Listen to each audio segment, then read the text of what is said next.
Irmãos, com muita pobreza, eu quero começar e digo com toda a sinceridade, com toda a pobreza. Estou me sentindo pobre. Louvado seja Deus. Eu quero começar pelo capítulo 16 de São João, de onde foi tirado o evangelho de ontem. E quero começar como se eu não tivesse dito nada ontem. Como se tudo nós fôssemos começar desde agora. Evangelho de São João, capítulo 16. Disse-vos estas coisas para vos preservar de alguma queda. Expulsar-vos-ão das sinagogas, e virá a hora em que todo aquele que vos tirar a vida julgará prestar culto a Deus.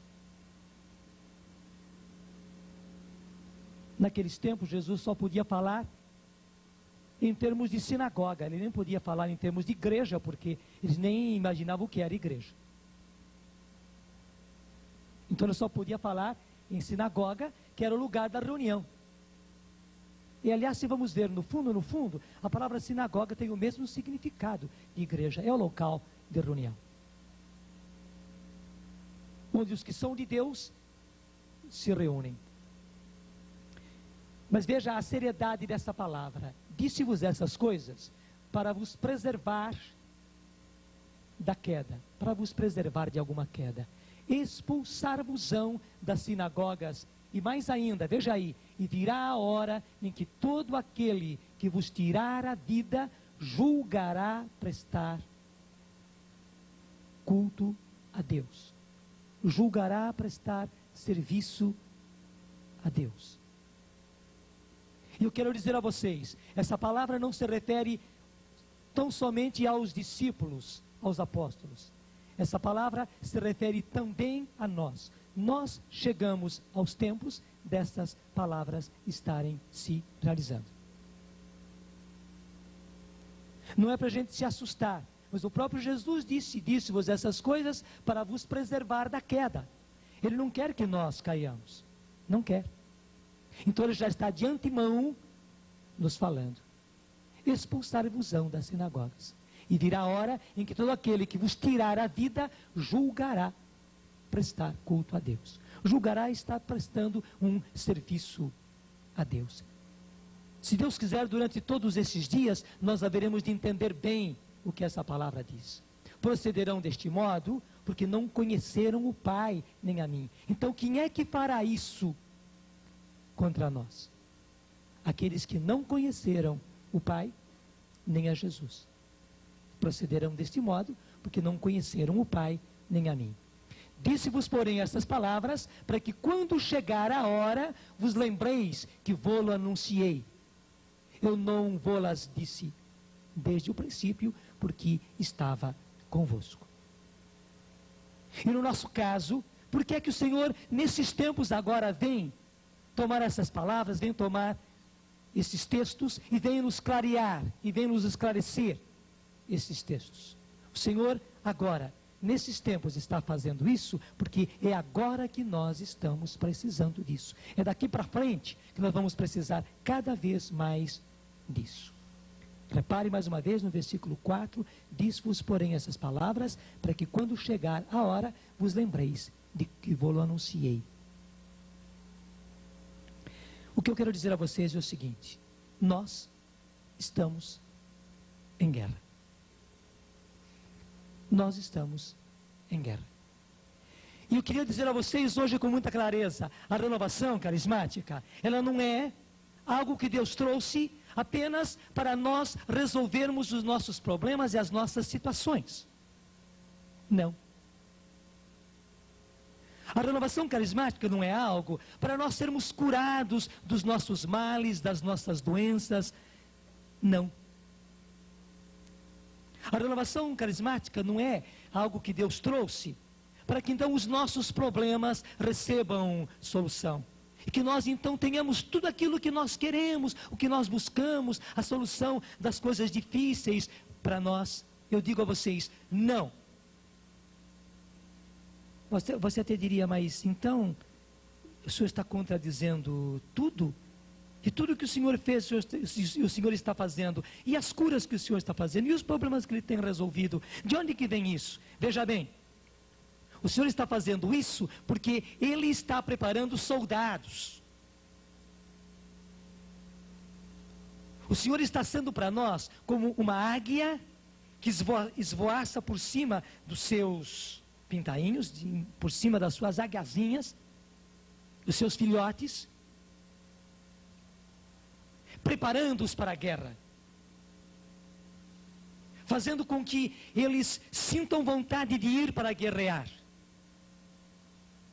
E se os seus filhotes precisam de cuidados, o Senhor, como águia, vai e cuida deles. Se eles estão amarrados por causa de problemas, o Senhor vai para resolver, para trazer a solução para esses problemas, não apenas para ser como galinha choca em cima dos seus pintainhos. Ah, meu filhinho, ah, minha filhinha, eu vou consolar você. Não. Não. Se o Senhor vem e cura as nossas enfermidades, e como o Senhor tem feito coisas maravilhosas para nós, o nosso Deus tem se manifestado, o nosso Deus. O nosso Deus tem se mostrado um Deus vivo, um Deus poderoso. O nosso Deus tem se mostrado para nós um Deus que realmente é Deus, um Deus todo-poderoso. E era preciso, porque nós homens, porque nós cristãos, porque nós igreja, tínhamos perdido o sentido do sobrenatural. Tínhamos, infelizmente. Tínhamos perdido o sentido do poder de Deus. Tínhamos sim perdido. Então o Senhor quis voltar a fazer tudo isso, mas para quê? E veja bem, a renovação é algo que Deus trouxe, vamos chamar isso, um movimento de cura, para as pessoas irem às igrejas, e irem aos grupos, e irem às capelas, e irem aos salões, para serem curadas, serem curadas, serem curadas. A renovação carismática é um salão de bênção, a renovação carismática é um salão de cura. Eu digo a vocês, não. A renovação carismática é uma academia onde se preparam os guerreiros de Deus. Porque nós já estamos em guerra. Porque nós já estamos em guerra. É claro que numa academia onde se preparam os guerreiros, se cuida da saúde deles. Se cuida do preparo físico deles. Se cuida dos dentes deles, se os dentes estão cariados. Se cuida deles. Por quê? Há interesse naqueles guerreiros.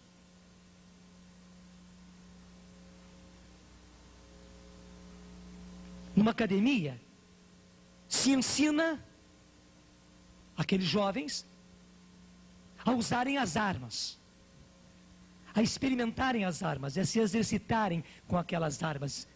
E as armas de Deus são armas poderosas. E é preciso que nós tenhamos a experiência palpável das armas de Deus. E é por isso que realmente o Senhor está colocando as suas armas nas suas mãos. Os seus dons, os seus carismas são armas, e armas poderosíssimas.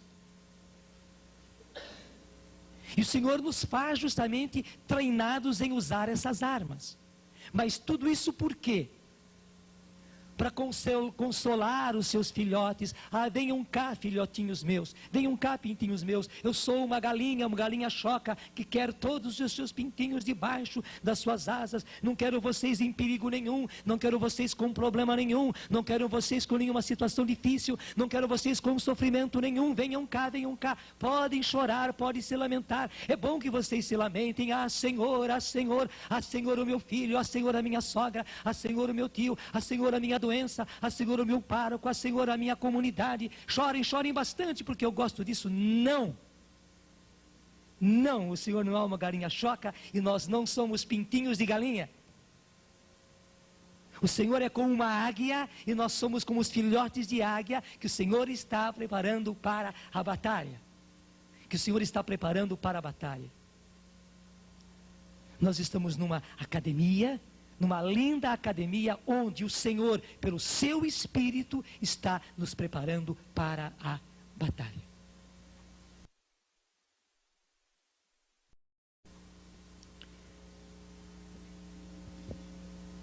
Eu acho que eu já estou desviando totalmente do que eu pensava que era, mas louvado seja Deus. Eu quero ser fiel à inspiração de um rapaz que me trouxe justamente um trecho de Eclesiástico, só que eu não vou por ele, é Eclesiástico 46, onde falava de Josué e de Caleb. E o que aconteceu com Josué e com Caleb? Então pega comigo lá no livro dos Números.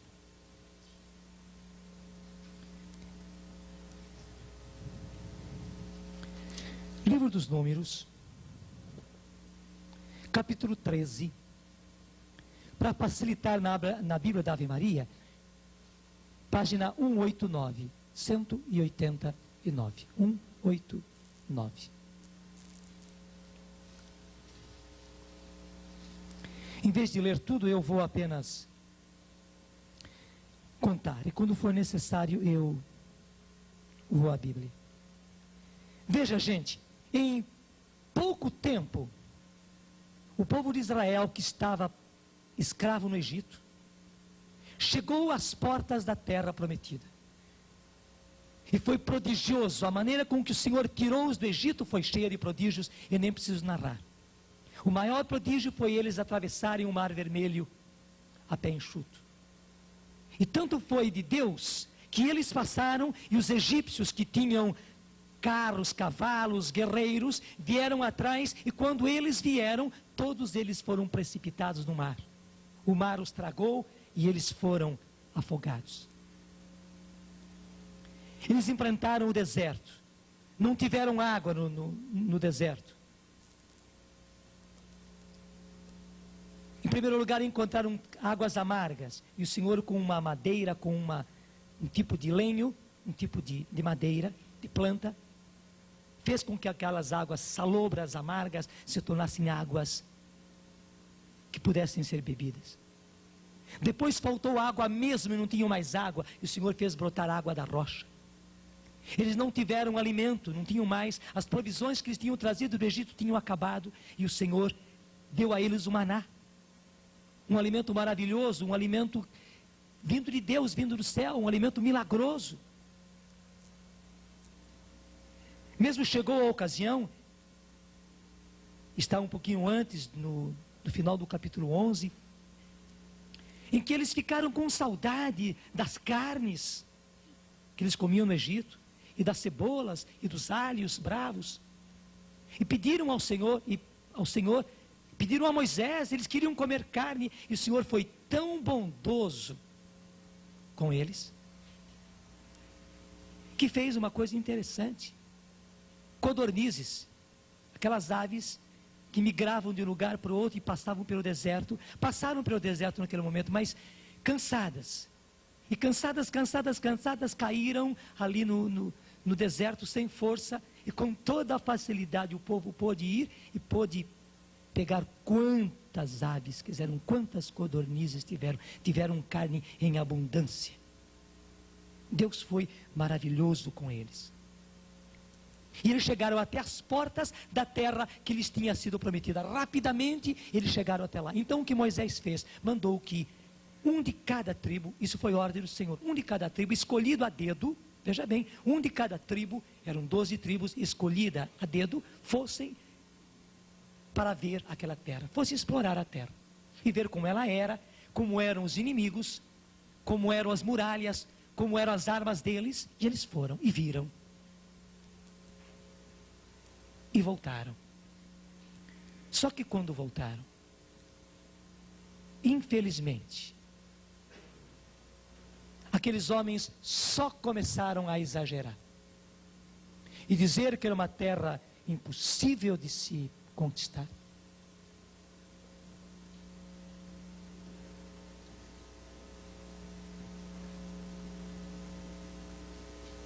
Veja o versículo 27, é melhor ler diretamente na Bíblia. Números 13, 27. Eis como narraram a Moisés a sua exploração. Fomos à terra onde nos enviaste. É verdadeiramente uma terra onde corre leite e mel, como se pode ver por esses frutos. Eles trouxeram alguns frutos de amostra. Mas os habitantes desta terra são robustos, suas cidades grandes e bem muradas. Vimos ali até mesmo filhos de Anak. Os amalecitas habitam na terra do Negueb, Os heteus, os jebuseus e os amorreus habitam nas montanhas, e os cananeus habitam junto ao mar e ao longo do Jordão. Calebe fez calar o povo, que começava a murmurar contra Moisés, e disse: vamos e apoderemo-nos da terra, porque podemos conquistá-la. Na hora que eles só trouxeram coisas negativas, o povo, coitado, começou a ficar medroso e começou a murmurar. Mas veja o que Calebe trouxe, e leia comigo o que Calebe disse: vamos e apoderemo-nos da terra, porque podemos conquistá-la. Outra vez: vamos e apoderemo-nos da terra, porque podemos conquistá-la. Mas os outros que tinham ido com ele diziam: não somos capazes de atacar este povo, é mais forte do que nós. E diante dos filhos de Israel, depreciaram a terra que tinham explorado. A terra, disseram eles, que exploramos, devora os seus habitantes. Os habitantes que vimos ali são de uma grande estatura, vimos até mesmo gigantes, filhos de Anak, da raça dos gigantes. Parecíamos gafanhotos comparados com eles. Exageraram por causa do medo. Toda a assembleia pôs-se a gritar e chorou aquela noite toda. Imagine só, toda a assembleia pôs-se a gritar, todos os israelitas murmuravam contra Moisés e Arão, dizendo: oxalá tivéssemos morrido no Egito ou nesse deserto. Por que nos conduziu o Senhor a esta terra para morrermos pela espada? Nossas mulheres e nossos filhos serão a presa do inimigo. Não seria melhor que voltássemos para o Egito? E diziam uns para os outros: escolhamos um chefe e voltemos para o Egito. A decisão deles foi drástica. O povo, apavorado, depois de gritar, de chorar, de murmurar, de se desesperar, resolveu escolher um outro chefe e voltar para o Egito. No fundo, eles iam se entregar novamente aos egípcios. É mais fácil voltar para lá do que morrer e deixar as nossas mulheres, os nossos filhos serem mortos por este povo, nesta terra para onde Moisés nos quis trazer. Veja, esqueceram todos os prodígios que ficaram para trás. Esqueceram todas as maravilhas que ficaram para trás. Esqueceram o maná que estavam comendo. Esqueceram a água que estavam bebendo. Esqueceram o mar vermelho que tinham passado. E queriam voltar para trás. 5. Moisés e Arão caíram com o rosto por terra diante de toda a assembleia dos israelitas. E se cair por terra, eles se prostraram mesmo. Claro, diante do povo, mas não é diante do povo, diante de Deus. Moisés se jogou no chão, pedindo a Deus clemência, pedindo a Deus misericórdia. Moisés se pôs ali como um intercessor por causa daquele povo. E veja aqui, jogar-se no chão, que se pôr... Até me deixa ler aqui. Moisés e Abraão caíram com o rosto por terra. Caíram com o rosto por terra. Não é uma brincadeira não, gente. Diante daquela situação, eles se humilharam diante de Deus e reconheceram: só por Deus é que agora a coisa pode se resolver, porque Moisés e Arão viram que a situação era séria demais. O povo já tinha rompido, o povo já tinha decidido.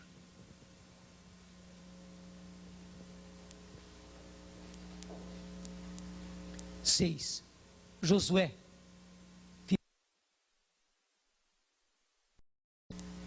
6. Josué, filho de Num, e Calebe, filho de Jefoné, que tinham explorado a terra, rasgaram as suas vestes e disseram a toda a assembleia dos israelitas: a terra que percorremos é muito boa. Se o Senhor nos for propício, introduzir-nos nela, e nos-la dará. É uma terra onde corre leite e mel. Somente não vos revolteis contra o Senhor e não tenhais medo do povo desta terra. Devorá-lo-emos como pão. Não há mais salvação para eles, porque o Senhor está conosco. Não tenhais medo deles. Toda a assembleia estava a ponto de apedrejá-los. Quando a glória do Senhor apareceu sobre a tenda de reunião a todos os israelitas, o Senhor disse a Moisés: até quando me desprezará este povo? Até quando não acreditarão em mim, apesar de todos os prodígios que fiz no meio deles? Vou destruí-lo, ferindo de peste, mas farei de ti uma nação maior e mais poderosa que ele. Veja o que Deus estava apresentando a Moisés. Vou destruí-lo, vou destruir este povo, ferindo de peste, mas farei de ti, Moisés, uma nação maior e mais poderosa do que ele. Era uma oferta maravilhosa. Moisés não ia ter que aguentar mais aquele povo. Ele podia ficar livre. Deus prometeu: vou destruir esse povo e vou fazer de ti uma nação poderosa, mais poderosa do que a deles. Era uma oferta muito boa. O que é que fez Moisés? Versículo 13. Moisés disse ao Senhor: os egípcios viram que por vosso poder tirastes este povo do meio deles, e o disseram aos habitantes dessa terra: todo o mundo sabe, ó Senhor, que estais no meio deste povo, e sois visto face a face, ó Senhor, que vossa nuvem está sobre eles, e marchais diante deles de dia numa coluna de nuvem, e de noite numa coluna de fogo. Se fizerdes morrer todo esse povo, as nações que ouviram falar de vós dirão: o Senhor foi incapaz de introduzir o povo na terra que lhe havia jurado dar, e exterminou-o no deserto. Agora, pois, rogo-vos, veja aí a intercessão, que o poder do Senhor se manifeste em toda a sua grandeza, como o dissestes. O Senhor é lento para a cólera e rico em bondade. Ele perdoa a iniquidade e o pecado, mas não tem por inocente o culpado, e castiga a iniquidade dos pais nos filhos até a 3ª e 4ª geração.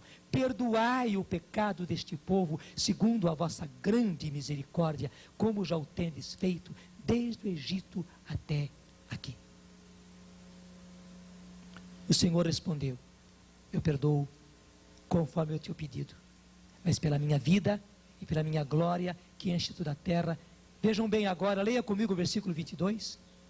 Nenhum dos homens que viram a minha glória e os prodígios que fiz no Egito e no deserto, que me provocaram já 10 vezes e não me ouviram, verá a terra que prometi com juramento aos seus pais. Então veja bem, nenhum daqueles, nenhum dos homens que viram a minha glória e os prodígios que fiz no Egito, nenhum deles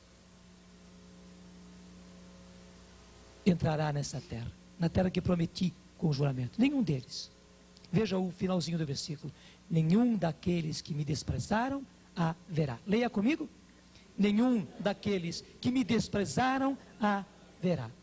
Quanto ao meu servo Caleb, porém, que animado de outro espírito me obedeceu fielmente, eu o introduzirei na terra que ele percorreu, e a sua posteridade a possuirás. Deu-lhe mal. Quanto ao meu servo Caleb, porém, que animado de outro espírito me obedeceu fielmente, eu o introduzirei na terra que ele percorreu, e a sua posteridade a possuirá. Visto que os amalecitas e os cananeus habitam no vale, voltai amanhã e parti para o deserto em direção ao mar vermelho. Viram a frase? Visto que os amalecitas e os cananeus habitam no vale, para frente era a habitação dos cananeus e dos amalecitas, de quem eles tiveram com medo. Então o que disse o Senhor? Dei a volta, vou ver. Voltai amanhã e parti para o deserto em direção ao mar vermelho. De onde que eles tinham vindo? De onde eles tinham vindo? Do Egito. De que direção? Do mar? Do mar vermelho. E o Senhor disse: veio meia volta, vou ver. Voltem na direção do mar vermelho. E o que aconteceu? Eles gastaram 40 anos nesta caminhada. 40 anos. Na verdade, toda aquela geração pereceu no deserto.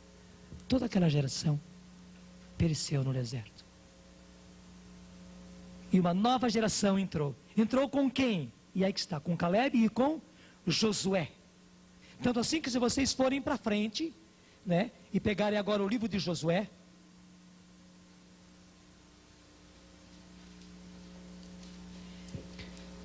(2:5:3), logo na frente, o livro de Josué, 2:5:3. Está aí. Ainda o capítulo 34 de Deuteronômio, onde fala da morte de Moisés. Moisés se despede, mas como Deus lhe havia dito, Moisés não entra naquela terra. Quem vai introduzir o povo na terra da promessa é Josué. E o livro de Josué começa assim: após a morte de Moisés, servo do Senhor, o Senhor disse a Josué, filho de Num, assistente de Moisés: meu servo Moisés morreu. Vamos agora, passa o Jordão, tu e todo o povo, e entra na terra que dou aos filhos de Israel. E continua tudo isso. Quem foi que entrou? Foi Josué. Por que Josué entrou? Porque ele não teve medo. Ele não teve medo. Pelo contrário, corajoso, ele fez de tudo para que o povo não se apavorasse, para que o povo não se apavorasse, para que o povo não se apavorasse. Gente, o Senhor levanta hoje a renovação carismática no meio da igreja, como levantou Josué e Caleb. Nós estamos em tempos de guerra. Nós estamos em tempos de guerra. E a nossa guerra não é contra homens de carne e de sangue, mas a nossa guerra é contra os poderes do mal. Somente que, e se Deus quiser, durante esse encontro Ele vai nos mostrar mais coisas sobre isso, as forças do mal estão se organizando de maneira humana na face da terra. Aquilo que nós começamos a ler no capítulo 16, expulsar-vos-ão das sinagogas, e todo aquele que vos matar, julgará prestar serviço a Deus, julgará prestar culto a Deus. Tudo isto está por acontecer. Eu quero dizer a vocês, assim como Jesus teve a sua vida pública, falando ao povo, anunciando ao povo, levando a palavra ao povo, levando o evangelho ao povo, implantando o reino. Assim como Jesus fez milagres, prodígios, sinais de todo tipo, de curas, de ressurreição, de multiplicação de pães, de transformação de água em vinho, de acalmar o mar. Mas depois da sua vida pública, e veja bem, Jesus que já vinha sendo perseguido, a perseguição aumenta, vão encurralando Jesus, até que a coisa fica terrível, a perseguição chega a ser cruenta.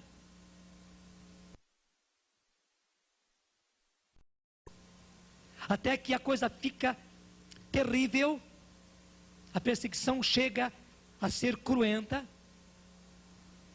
até traírem Jesus, usando de um dos apóstolos, até julgarem Jesus, até condenarem Jesus, até entregarem Jesus aos romanos, até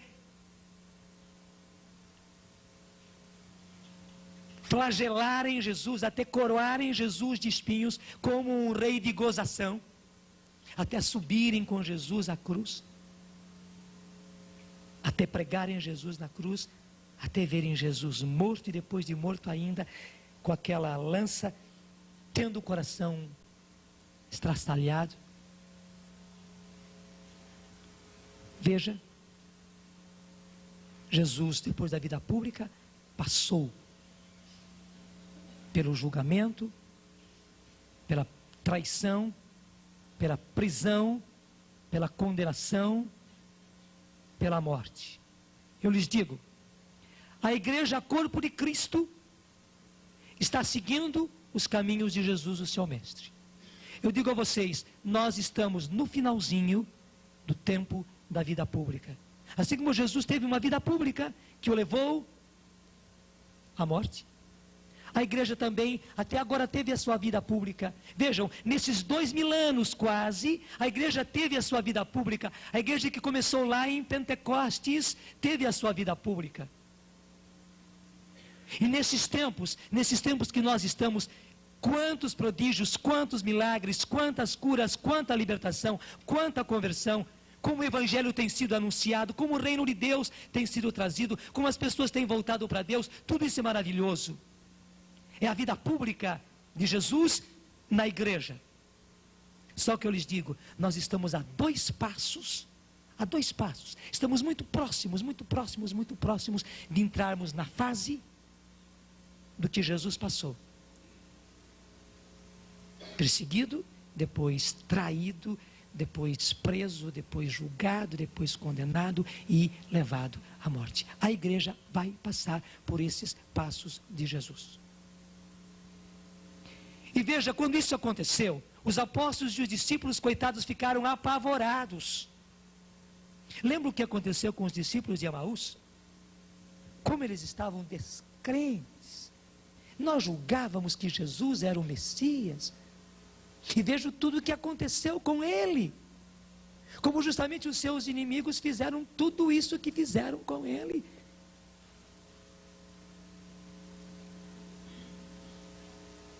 Nós pensávamos que ele era o Cristo. E porque pensavam que ele era o Cristo, e ele era mesmo o ungido, ele era o Messias, eles julgavam que nunca aconteceria isso com Jesus, mas aconteceu.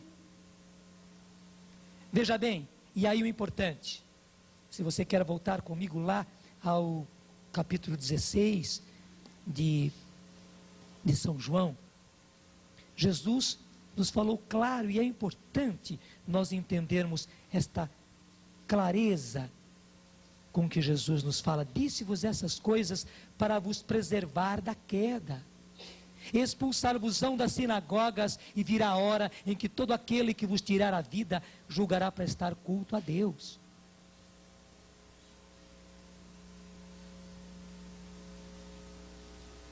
Gente, a igreja vai passar pelos mesmos caminhos que Jesus passou. E nós estamos muito perto disso. E eu digo a vocês, as forças do inferno estão cada vez mais se organizando. As forças do inferno estão cada vez mais se organizando. Estão usando de pessoas humanas para isso. Somente que a nossa luta não é somente contra essas pessoas, é contra forças do mal que estão.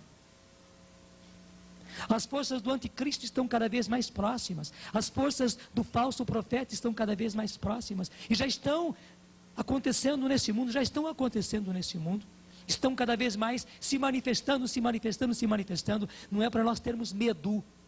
Mas é importante nós sabermos que a igreja vai passar por isso. A igreja de Cristo vai passar por isso. Você diz, mas Jesus prometeu que as forças do inferno não prevalecerão contra ela. Sim, é verdade. Tanto assim, que depois que Jesus foi traído, julgado, condenado, morto, sepultado, ele ressuscitou, glorioso. Da mesma forma, a igreja que vai passar pelos caminhos de Jesus, claro, ela não será eliminada, não. As forças do inferno não prevalecerão, mas a igreja será levada pelos caminhos de Jesus. Quando julgarem que a igreja está morta, quando julgarem que a igreja foi para as catacumbas, o Senhor ressuscitará a sua igreja, o Senhor levantará a sua igreja, e aí, assim como depois da ressurreição veio Pentecostes, igualmente, e aí está o importante para nós, o Pentecostes que nós estamos assistindo hoje, que é lindo, que é maravilhoso. Um derramamento do Espírito Santo como esse só houve na igreja primitiva. Mas esse Pentecostes ainda é pálido em comparação com o maravilhoso Pentecostes que acontecerá depois da igreja passar pelos caminhos de Jesus, depois da igreja passar pela perseguição, pela traição, pela condenação, pela morte. A ressurreição que virá e depois o Pentecostes que virá, gente, nós nem somos capazes de imaginar. Aquilo que a Bíblia vai dizer que nós teremos céus novos e uma terra nova, a nova geração, a humanidade nova, a igreja nova.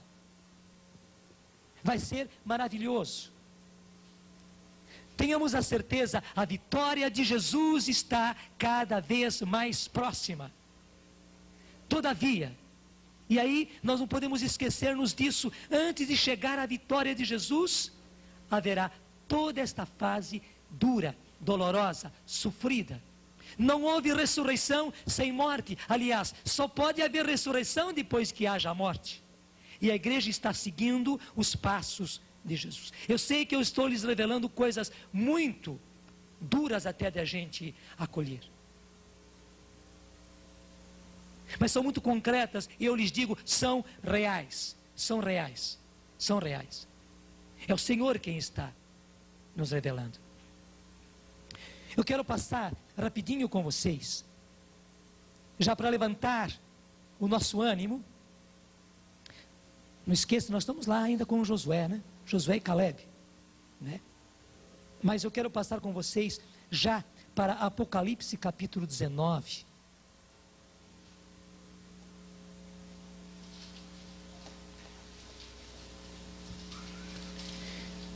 E nós estamos chegando muito perto disso.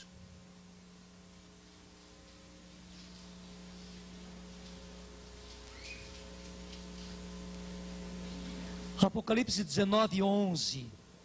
Apocalipse 19, 11.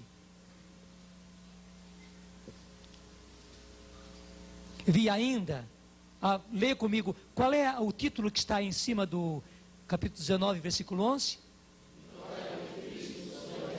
Vitória do Cristo sobre as feras. As feras aqui, quem conhece o Apocalipse, eu tenho certeza que você conhece. As feras aí são o anticristo e o falso profeta. A primeira e a segunda fera. Que tem aspecto de cordeiro, mas na verdade é fera.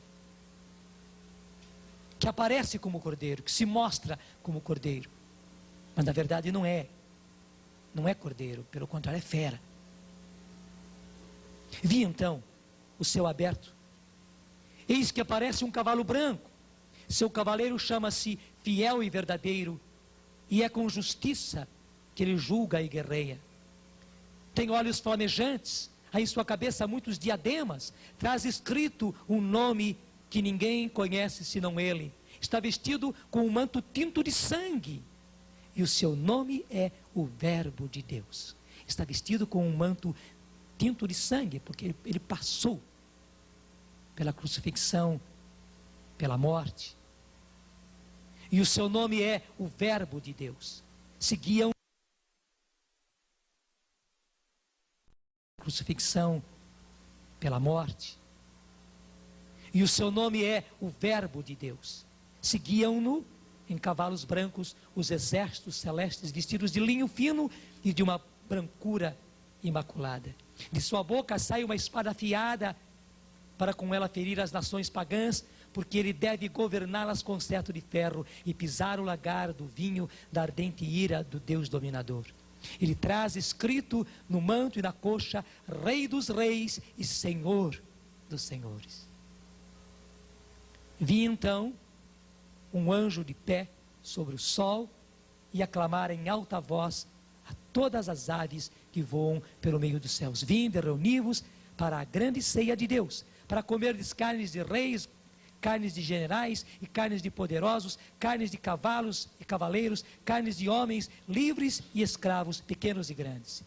Eu vi a fera e os reis da terra com seus exércitos reunidos para fazerem a guerra ao cavaleiro e ao seu exército. Mas a fera foi presa, a fera é o anticristo.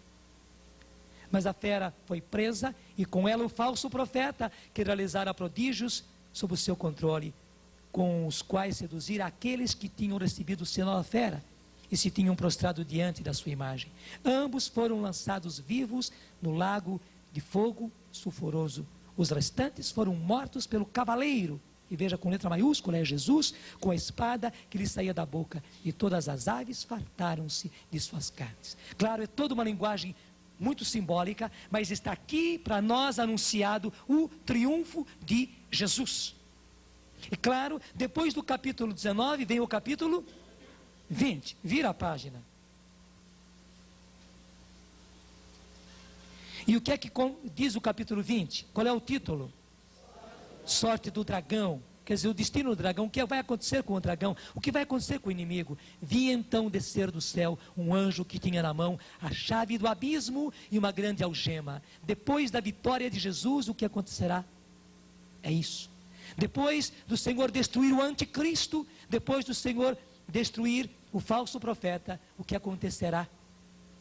Eu vi então descer do céu um anjo que tinha na mão a chave do abismo e uma grande algema. Ele apanhou o dragão E quem é esse dragão? A primitiva serpente. Por que primitiva? Aquela lá, que aparece já no Gênesis. Porém, inimizade entre ti e a mulher, entre a tua descendência e a descendência dela, e ela lhe esmagará a cabeça. A antiga serpente, a primitiva serpente, que é o demônio e Satanás. E veja bem, e o acorrentou por 1000 anos, atirou-o no abismo que fechou e selou por cima, para que já não seduzisse as nações, até que se completassem 1000 anos. Depois disso, ele deve ser solto por um pouco de tempo. Mas aqui está algo muito importante para nós, irmãos. Não somente os agentes do inimigo, mas o próprio inimigo será lançado no abismo, será preso no abismo, e o abismo será fechado, selado. E isso, como diz aqui a Bíblia, pelo espaço de 1000 anos. O que quer dizer, não é dias, não são meses, não são anos, mas é um longo tempo. Tudo isso vem nos dizer que não se trata de fim de mundo, mas se trata realmente da vitória do Senhor neste mundo. E é que está, Jesus virá e implantará o seu reino. As forças do inferno não querem que Jesus implante o seu reino. As forças do inferno não querem que Jesus implante o seu reino. As forças do inferno estão aguerridas, impedindo que Jesus venha e implante o seu reino. Mas Jesus virá e Jesus implantará o seu reino, apesar de toda a resistência das forças do mal e daqueles que têm servido as forças do mal. E não somente. E aí eu sou obrigado a voltar um pouco atrás. Lá no capítulo 12, versículo 12. Apocalipse 12, 12. Diante da vitória que virá, o livro do Apocalipse diz que nós nos alegremos. Por isso, alegrai-vos, os céus, e todos o que aí habitais. Mas, ó terra e mar, cuidado, porque o demônio desceu para vós, cheio de grande ira, sabendo que pouco tempo lhe resta. Você conhece muito bem essa passagem, nós a temos citado muito, mas é importante vê-la aqui na Bíblia. Mas, ó terra e mar, cuidado, porque o demônio desceu para vós, cheio de grande ira, sabendo que pouco tempo lhe resta. Gente, nós estamos vivendo esses tempos. Nós estamos nos aproximando cada vez mais de Apocalipse 19. Nós estamos chegando cada vez mais perto de Apocalipse 20. Só que por enquanto ainda nós estamos dentro do tempo de Apocalipse 12 até Apocalipse 19. Por isso tudo aquilo que nós estamos vendo e presenciando. A nossa geração que recebeu todo esse derramamento do Espírito Santo. A nossa igreja que recebeu essa grande graça do derramamento do Espírito Santo com todas essas maravilhas que estão acontecendo. Também a nossa geração e a igreja dos nossos tempos está sofrendo toda a pressão dos poderes do mal. Isso é coisa muito concreta. Veja, gente, essa onda de drogas, essa onda de bebida, essa onda de vícios. E não somente o comércio de drogas. Que a gente vê, os jornais, as revistas, a televisão nem aguenta mais. É quase que já não é mais notícia, a coisa é tão comum, é tão supermercadinho da esquina que a gente mora que só quando acontecem grandes coisas é que eles noticiam, porque já é coisa corrente. E não só. A desgraça no meio das pessoas, a desgraça no meio da juventude, a desgraça no meio dos nossos filhos é uma coisa pavorosa. E o vício crescendo cada vez mais, cada vez mais, cada vez mais, cada vez mais. Isso não é apenas coisa humana. Isso é realmente o assassino, aquele que só quer matar, aquele que só quer destruir, que está fazendo todo este estrago. E sobre a nossa geração e sobre a nossa igreja. Toda essa onda de devassidão no campo da sexualidade, que caiu sobre nós nestes tempos, é uma coisa pavorosa. E nós podemos dizer, olhando para nós mesmos, olhando a nossa experiência, hoje viver pureza, hoje viver castidade, hoje viver fidelidade no matrimônio é difícil, porque a tentação está aí nos rodeando a todos nós, que nos pega pelos olhos, pelos ouvidos, pela mente. Nós somos como que acossados fisicamente para o mal. E de onde vem tudo isso? E o que os nossos olhos veem? Como é que o mundo está? Nós não estamos apenas falando da televisão, das revistas, mas como o mundo está no concreto, nas ruas por onde nós andamos, nas repartições onde nós passamos, nas conduções onde das quais nós nos utilizamos. Como está a depravação do mundo? Isso não é apenas coisa humana, é o inimigo vindo sobre nós com grande pavor, com grande furor e ira. A situação das famílias se desmoronando, os casamentos se desmoronando. Nós não estamos culpando a nada e ninguém que talvez foi vítima disso, mas nós estamos dizendo que essa não é apenas uma questão humana, esse desentendimento nos ares não é apenas coisa humana, não. Toda essa onda de violência, toda essa onda de agressão não é apenas coisa humana. Mas pior ainda, toda esta onda de magia, de movimentos esotéricos, que hoje até eles estão se gabando, dizendo, mas por que vocês nos chamam de esotéricos? Hoje não, nós mostramos tudo às claras, e é isso mesmo. Durante muito tempo eles foram esotéricos, quer dizer, foram sociedades secretas, fechadas, mas hoje não, tudo está às claras. Hoje o próprio satanismo está às claras, hoje sacrifícios satânicos estão às claras, hoje conjuntos satânicos estão às claras e se declarando. Além de tudo que está acontecendo de misticismo, com filosofias orientais, com controle mental, com busca de contato com extraterrenos, tudo isso. E de onde vem tudo isso? Qual é a causa de tudo isso? É o inimigo de Deus e nosso inimigo, o demônio, como diz claro, que desceu sobre nós, cheio de grande ira, sabendo que pouco tempo lhe resta. E nós estamos vivendo tudo isso. E a corrupção que graça por todos os lados. E que nos apavora. E que não está longe de nós, não. Não são apenas as grandes corrupções que os jornais falam, mas é a corrupção lado a lado conosco. E ao mesmo tempo é preciso prestar atenção à educação, que vai desmoronando cada vez mais, com todos os meios que nós temos. É a educação que vai desmoronando cada vez mais, e a gente se apavora diante disso. A gente fica com medo da situação. E a revolta no coração dos nossos filhos, a revolta na nossa juventude.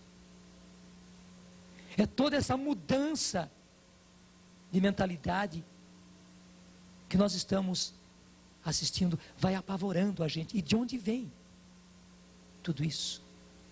Dessa situação. O demônio desceu para vós, cheio de grande ira, sabendo que pouco tempo lhe resta. E gente, toda onda de descrença dentro da própria igreja, que nos apavora. Não foi somente o mundo, não. A igreja foi violentamente atingida. E falando isso, nós não estamos de dedo levantado contra a igreja, não. A igreja é nossa mãe, nós somos igreja. A igreja foi violentamente atacada, porque o inimigo, sabendo que pouco tempo lhe resta, e sabendo que a igreja é aquilo que o detém, aquilo que o segura, ele veio com tudo na igreja, e veio para minar a fé. Ele veio e agrediu padres, teólogos, exegetas, professores, religiosos, religiosas. veio e foi violento o ataque dele. Dizendo isso, nós não estamos atacando, nós não estamos condenando, não, pelo contrário, é como se o nosso corpo tivesse sido atacado, o nosso fígado foi atacado. Nós não estamos nos condenando, mas temos que dizer que o nosso fígado foi atacado, e porque o nosso fígado foi atacado, todo o nosso organismo está ruim. O inimigo veio inclemente sobre a igreja, veio inclemente sobre a igreja.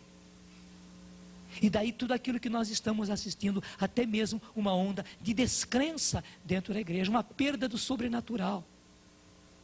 Mas tudo isso por quê? O inimigo, sabendo que pouco tempo resta, veio sobre nós, sobre a nossa geração, sobre a nossa igreja, com grande furor e ira. Porque ele sabe que Apocalipse 19 está prestes a acontecer. E tenho a certeza, o anticristo e o falso profeta estão surgindo cada vez mais. Nós estamos muito perto da aparição do anticristo e do falso profeta. Estamos. Que o Senhor haverá de destruir, mas, aí que está, liguem tudo. É isso que a igreja vai passar. A paixão e morte, pela qual Jesus passou, a igreja vai passar. Porque o inimigo não vai retroceder. Foi por isso que Jesus já nos anunciou de antemão. Não foi à toa que nós começamos lá com João 16. E o que é que nos disse? João 16, disse-vos essas coisas para vos preservar da queda, expulsar-vos-ão, portanto vos perseguirão, vos condenarão, vocês serão açoitados como no começo, vocês passarão por aquilo que Pedro, que João passaram, vocês passarão por aquilo que Paulo passou, vocês passarão por aquilo que os primeiros cristãos passaram nas catacumbas, vocês passarão por isso, vocês experimentarão a perseguição. E eu já vos anunciei antes para vos preservar da queda, para que vocês então não desanimem. Mas como? Como é que a igreja passou por isso? Como é que a igreja que recebeu o Espírito Santo passou por isso? Jesus está dizendo, ela vai passar. Ela vai passar. Gente, se aqui o livro da palavra diz que o anticristo virá, que o falso profeta aparecerá, e que eles seduzirão a muitos, que eles exercerão império, que eles quererão o governo do mundo, e por um certo tempo eles terão na mão as rédeas, o governo do mundo.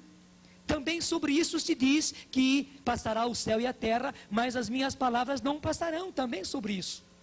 Ou nós dizemos que passará o céu e a terra, as minhas palavras não passarão, somente nas coisas boas que o Senhor diz. Toda a palavra é a palavra de Deus. E veja bem, por que é que o Senhor nos anunciou de antemão? Para estarmos preparados. Porque nós somos guerreiros. Eu estou dizendo, para os pintinhos de galinha, nós não falaríamos assim. Porque os pintinhos de galinha não são capazes de entender isso e se apavorariam. Mas para as águias que o Senhor está preparando para a batalha, nós somos obrigados a dizer assim. Percebe?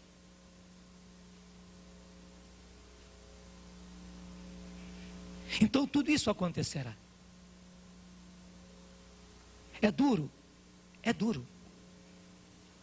Mas Jesus quer nos mostrar isso. Mais ainda, como está aqui, virá a hora em que todo aquele que vos tirar a vida julgará prestar culto a Deus, julgará prestar serviço a Deus. E vai ser isso, vai ser bom nós livrarmos a face da terra desses tais que são os cristãos. Ainda mais esses cristãos fanáticos, radicais, carismáticos, é bom tirá-los da face da terra, que só estão atrapalhando, só estão atrapalhando. E não pense apenas em coisinhas de paróquia, não. Serão as forças do anticristo, do falso profeta. Gente, o que nós temos sofrido nas nossas paróquias, nas nossas cidades, foi apenas o treinamento para o que nós vamos sofrer. Mas é assim, eu estou diante de vários militares aqui, o que é que acontece no quartel e na academia? É ou não é? E você tem que fazer com que o pessoal passe por tudo aquilo, tem ou não tem? dá dó, mas tem que fazer que passe por tudo aquilo. Exercício é exercício, treinamento é treinamento. Jesus quis que nós fôssemos treinados e foi um treinamento muito macio. Mas graças a Deus fomos treinados. Já estamos com pele grossa, já estamos mais calejados para aguentar a batalha. Lembre-se que nós falamos desde o começo, se trata de batalha, se trata de guerra.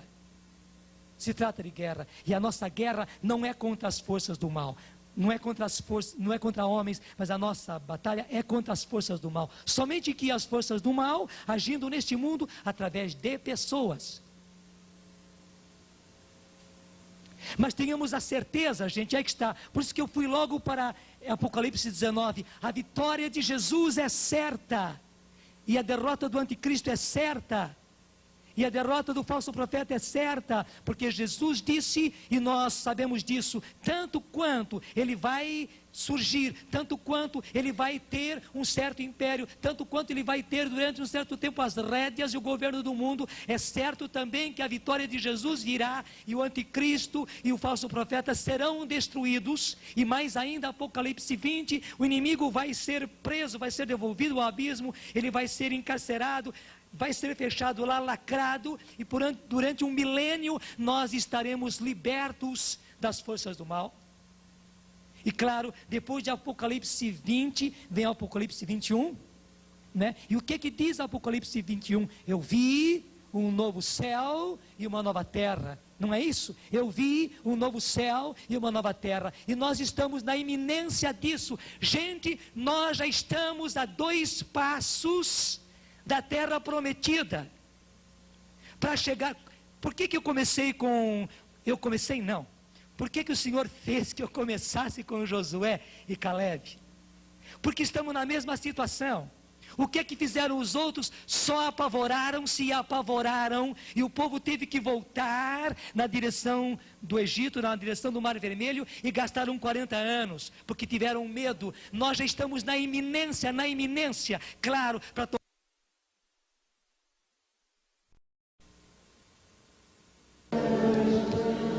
proclame comigo: invoca-me e te responderei, revelando-te grandes coisas, misteriosas, que ignoras. Agora vamos dizer a frase toda: invoca-me e te responderei, revelando-te grandes coisas misteriosas que ignoras. Invoca-me e te responderei, revelando-te grandes coisas misteriosas que ignoras. Nós acolhemos, Senhor, essa palavra. Senhor, essa palavra tua, és tu quem nos dizes, Senhor, estás nos repetindo desde esta manhã, e nós acolhemos. Estamos te invocando, Senhor, na certeza que nos respondes, e nos respondes revelando-nos grandes coisas misteriosas que nós ignoramos. É Jeremias 33, 3.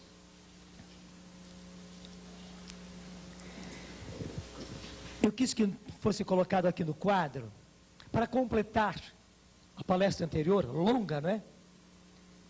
Alguns símbolos que a nova era utiliza. Todavia, eu já quero fazer uma observação para vocês, o seguinte: aqui se trata de um rapto, de um roubo, de um vergonhoso roubo.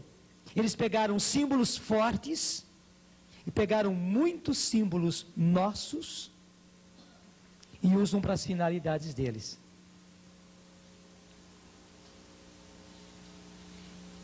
Outra coisa, além daqueles que usam esses símbolos, sabendo que foram os que criaram e são aqueles que vivem isso, claro, eles querem realmente a propaganda da nova era. Eles querem que, cada vez mais, não somente os símbolos deles sejam conhecidos, como a linguagem deles seja conhecida, como os termos deles sejam conhecidos, como também subtilmente as ideias deles sejam conhecidas, adotadas. Para quê? Para que então os modelos, os padrões de comportamento, os padrões éticos, os padrões morais que eles estão mudando, tudo isso venha no roldão. É um marketing fantástico, ousado, eu diria mesmo, diabolicamente tramado. Por isso, veja, há muita gente que usa desses símbolos só por modismo. Porque vê, acha interessante, acha bonito, é um símbolo forte. Há instituições também que usam. Coitados, acabam sendo inocentes úteis. Eu queria dizer a vocês, não vamos logo classificar de pertencente à nova era, não é? Pessoas e instituições que usam esses símbolos. Pelo contrário, é preciso conhecer as pessoas. É preciso conhecer as instituições. Nós não temos o direito de pichar ninguém, de rotular ninguém. Ah, fulano de tal é da nova era porque está usando isso. Muita gente não sabe de nada. É um símbolo interessante, é um símbolo bonito. Usa, e usa como joia e tal. Agora, é claro, depois que nós sabemos, depois que nós entendemos, depois que nós realmente somos instruídos pelo Senhor, é evidente que nós não vamos usar. E até vamos ajudar as pessoas a que elas não usem. Mas não vamos começar a classificar pessoas e instituições por causa disto. Me entende? Inclusive porque o mais importante da nova era não são os símbolos são apenas símbolos. O mais importante é tudo aquilo que eu lhes disse hoje de manhã cedo, que são justamente os objetivos deles e as táticas deles para implantar todo o plano que está aí. Então, alguns, claro, não são todos os símbolos, mas estão alguns aí. O primeiro, o arco-íris, né? É um roubo, né?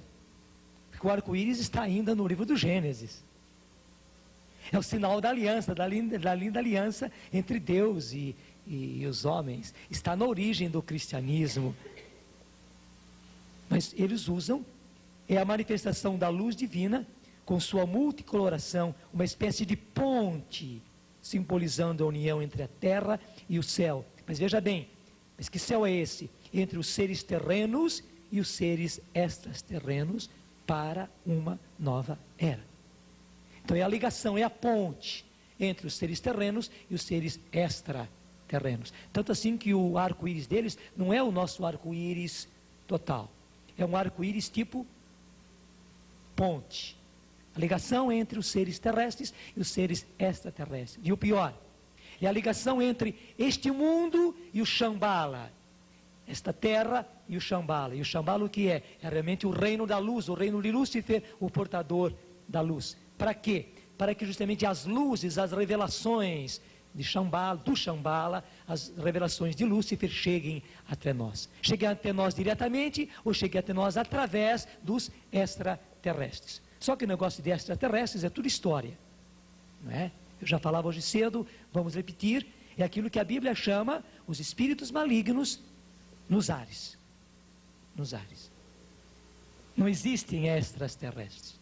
Os tais extraterrestres que eles falam são todos espíritos malignos. Mas é um nome muito bonitinho, é até muito científico, né, esse negócio de extraterrestres. A borboleta, né, muito usada, significa, ela é justamente o símbolo do aquariano, que saiu das trevas. Então é a pessoa, é o aquariano, né, que saiu das trevas do casulo de peixes, para a dimensão nova, celestial de aquários. Bonito, né? Ela saiu das trevas de peixes, da era de peixes. E agora ela desenvolveu, ela evoluiu para a dimensão celestial. Bonito, né? De aquário. Pode significar o próprio movimento da nova era, tendo o mesmo sentido de libertação do casulo das trevas, da era de peixes, para a nova era, que é a era de aquários. Então, é a libertação, é a própria era de aquários que sai da era de peixes. Um terceiro símbolo muito usado, que vocês sabem, é o símbolo de Yin e Yang, né? As duas forças contrárias, né? O bem e o mal. Antigo símbolo oriental que representa o negativo e o positivo. Simboliza o equilíbrio das energias cósmicas divinas com seus dois polos opostos. Mas vejam bem, é uma coisa assim, claro, o desenho não está perfeito, né?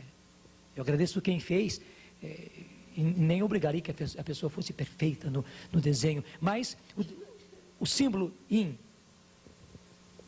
e yang, yin e yang, as duas partes são totalmente simétricas, né? E justamente nessa parte branca tem um pontinho preto, é que aqui não tinha como fazer preto, né? E na parte preta tem um pontinho branco, né? E o pior de tudo está aí, é que não existe nada totalmente bom e nem nada totalmente mal. Pelo contrário, tudo é a mistura do bem e do mal. Em tudo, em todas as coisas, é a mistura do bem e do mal. É assim porque é assim. E mais ainda, não existe um bem totalmente bem. Todo bem, como se fosse aqui o branco, tem também algo de bom, que seria o pretinho aqui dentro o ponto preto dentro desse branco. E também ao contrário, não existe nada totalmente mal, né? Porque dentro dele tem também um ponto claro, branco. Mas o mais terrível é justamente a distorção de toda a moral, de toda a ética. Porque já não existe nada absoluto, isto é bom, isto é mal. Não, quem falou que isso é mal? Quem falou que isso é mal? Para mim não é mal. Nesse momento não é mal. Deste jeito não é mal. E quem falou que isso aqui é bem? Por que isso aqui é bem? Não existe um bem absoluto. Percebe onde é que a coisa chega? E aí está justamente, é um símbolo, né? O yin e o yang, as duas, yin e yang, as duas forças opostas que se equilibram, o positivo, o negativo, o jogo de forças energéticas, tudo isso, mas atrás disso é uma coisa muito pior ainda, que é justamente o bem e o mal, e que todas as coisas são feitas de bem e de mal. E que afinal das contas tudo é assim. Não existe bem somente, não existe mal somente.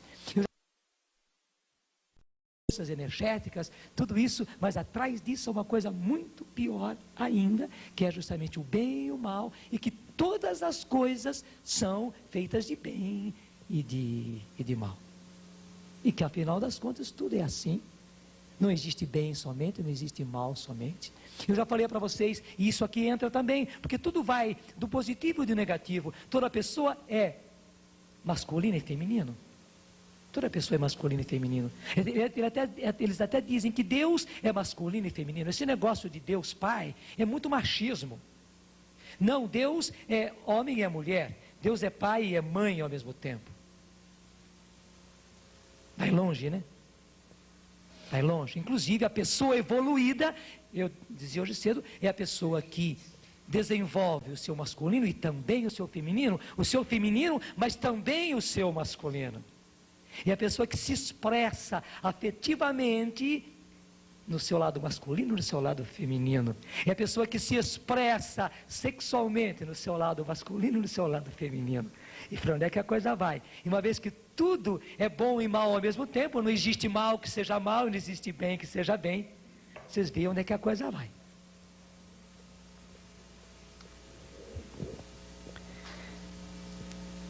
O quarto símbolo, este aqui, né? É a fita entrelaçada, que simboliza a interdependência global, com a unificação de todos os setores. Quer dizer, tudo está interligado, tudo está interligado, todas as coisas estão interligadas. Há uma interdependência global de todas as coisas, né? Vocês percebem que já existem empresas que usam isso, né? Por exemplo, a Marilyn Ferguson usa esse símbolo, o Unibanco usa este símbolo. Eu não estou pichando, eu não estou dizendo que eles sejam da nova era. Eu não estou dizendo que eles sejam patrocinadores da nova era. Nós sabemos que há empresas que são patrocinadoras da nova era. Eu não estou dizendo. E nem quero que vocês digam. Nós precisaríamos saber para poder dizer uma coisa assim. Mas que já são símbolos muito usados, na verdade, é o marketing deles. Eles fazem questão que usem os símbolos deles, né? Essa interligação de todas as coisas, essa interdependência global de todas as coisas.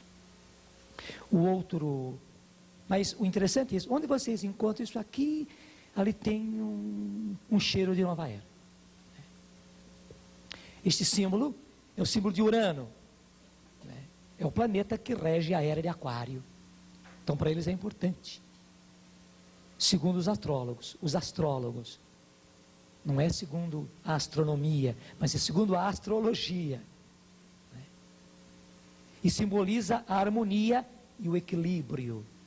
Simboliza a harmonia e o equilíbrio. Até o fato de ter essa seta para baixo, então eles mostram que as energias vêm vindo todas para baixo, vêm vindo para o homem, e que é isso justamente, não é o homem voltado para um Deus, uma divindade fora dele, pelo contrário, tudo converge para o homem, todas essas histórias, né? Plutão, aliás, Urano é o planeta que rege a era de Aquário. A pirâmide, eu nem preciso falar, né? Não somente ela é usada como símbolo, mas ela é largamente utilizada na nova era, e muita gente tola usa, e muita gente inocente e útil usa, mesmo na igreja, mesmo os padres religiosos usam a pirâmide, porque eles falam e refalam, né, na pirâmide como captadora de energia e como distribuidora e harmonizadora de energias. Só que nós temos que remontar lá atrás, né, assim como a Babilônia, né, o Egito foi a terra da magia, do ocultismo e tudo mais, né? E as pirâmides, o que elas foram? Claro, elas eram também local para enterrar os faraós.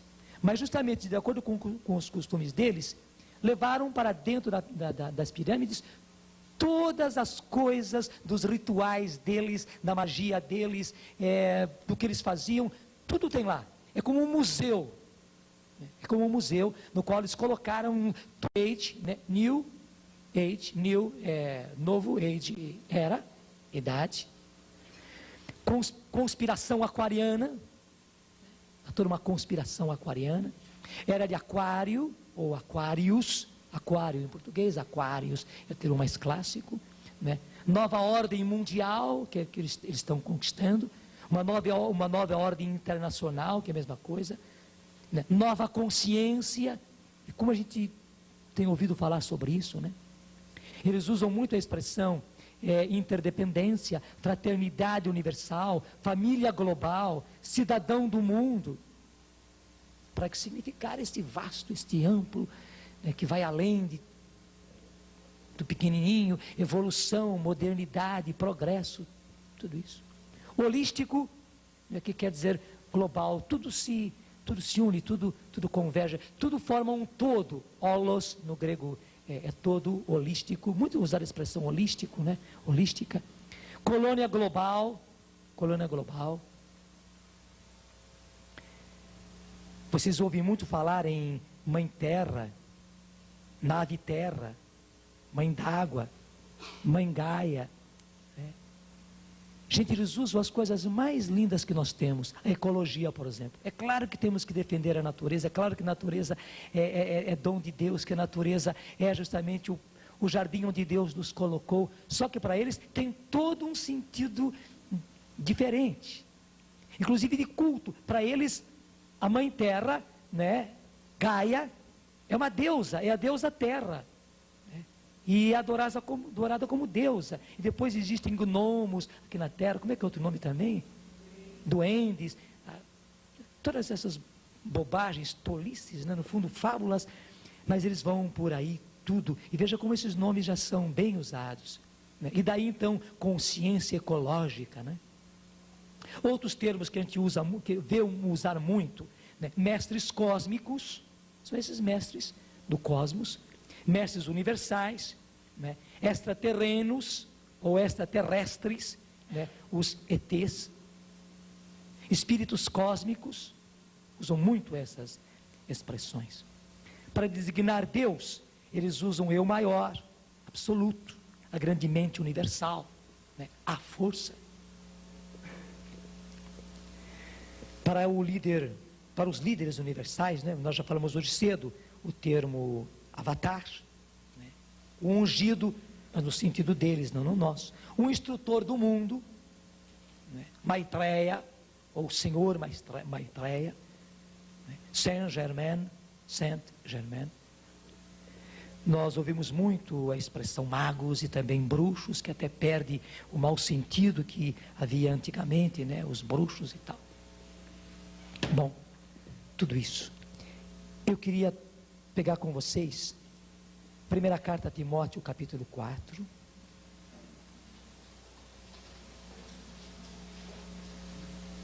Versículo 1. Primeira carta a Timóteo, capítulo 4. Versículo 1.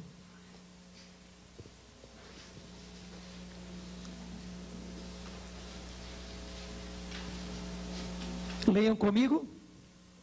O Espírito diz expressamente que nos tempos vindouros alguns hão de apostatar da fé, dando ouvidos aos espíritos embusteiros e a doutrinas diabólicas. Basta aí. Gente, nós estamos vivendo estes tempos. Eu vou repetir. Primeira carta a Timóteo, capítulo 4, versículo 1. O Espírito Santo, diz expressamente que nos tempos vindouros, quer dizer, nos tempos que hão de vir, e nós estamos já nesses tempos, alguns hão de apostatar da fé, dando ouvidos a espíritos embusteiros e a doutrinas diabólicas.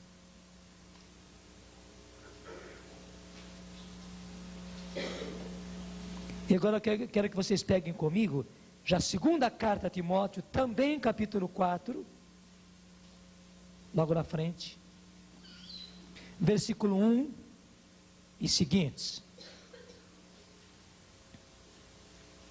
Qual é a resposta a tudo isso? Qual é a resposta de Deus a tudo isso?